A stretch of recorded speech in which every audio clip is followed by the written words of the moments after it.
ESPN ranks Vikings supporting offensive cast. Where do they fall? Let's talk about it.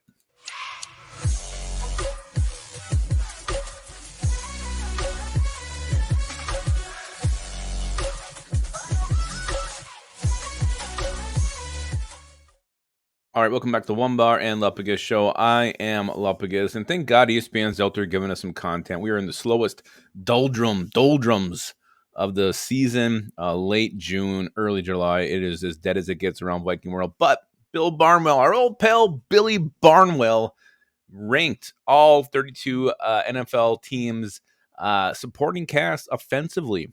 And he does this every single year, and we'll see where the Vikings fell in that category according to Bill Barnwell. Before we get into that, be sure to subscribe to the channel, like the vids, and comment. Don't forget to become a YouTube member.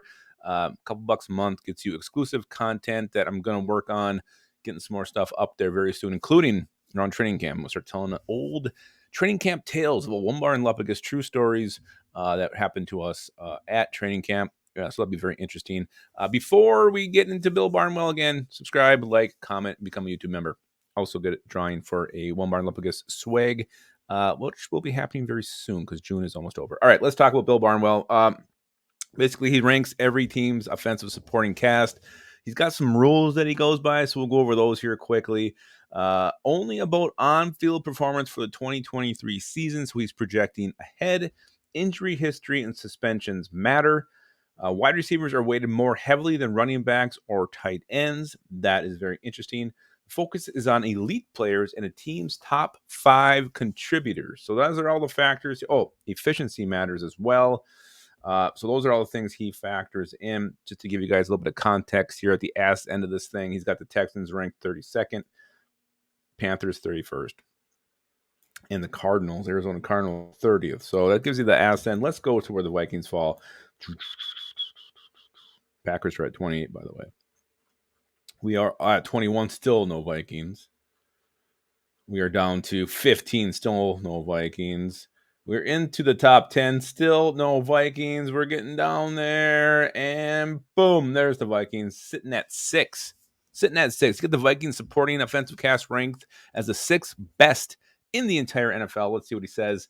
Obviously, he starts with Justin Jefferson. He said he's close to a consensus best receiver in football. He just turned 24. There's a chance we haven't seen his best. Like everything I hear about that. He says the biggest upgrade was replacing Thielen for Jordan Addison. Hopefully, Jordan Addison gets on the field. That's my take on that. Jordan Addison has some injuries, some nicks and dings and whatever in training or in the OTAs. Vikings are being cautious with him. Let's just hope we see him day 1 of training camp on the field. He mentions KJ Osborne. Let's see. He said Kirk Cousins' QBR was nearly 20 points better with Thielen off the field. So that's interesting. And so that's what he says about our wide receivers. He said the Vikings ran the most plays and drives of any team last season, which helped inflate their receivers' numbers. He kind of talks down TJ Hawkinson, saying he wasn't actually as efficient, 1.8 yards per route run, but he went to 1.6 after joining the Vikings. He talks about he just got added volume. I don't give a shit. He's a huge part of this offense, huge part of this passing attack. I love the added volume. I don't care if it's 0.2 yards less. TJ Hawkinson was a stud because he goes on and he says he's still going to be a useful tight end, but not sure he's in that second tier alongside Mark Andrews and George Kittle as a receiver. Yes, he is. He's absolutely that good. TJ Hawkinson is going to continue to take it to the next level. He came in mid-season last year, brand new situation, and stepped right onto the field. He's only going to get more comfortable with Kirk Cousins, more comfortable with this offense. He will take a bigger step. So shame on you, Bill Barnwell, for talking down a little bit to TJ Hawkinson. I think you maybe overlooked him just a little bit in this one. And really, I think where the Vikings fall, because they're at 6 here, I think it's because of the running back situation. His running back is also less of a strength than it was a year ago after the Vikings cut Dalvin Cook. It's true Cook's rushing efficiency declined dramatically last season, but he had generally been an above average to very good back before 2022. The release pushes Alexander Madison into a leading role, and Madison wasn't very good last season either. He averaged just 3.8 yards per carry. Didn't do much as a receiver and averaged minus 0.6 rushing yards over expected per carry. He says the concerns at running back are enough to keep Minnesota out of the top 5.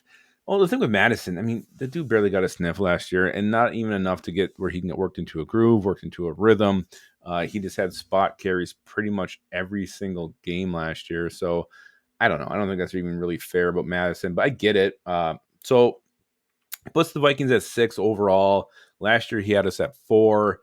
Let's just see who's ahead of the Vikings. They got the Chargers at 5.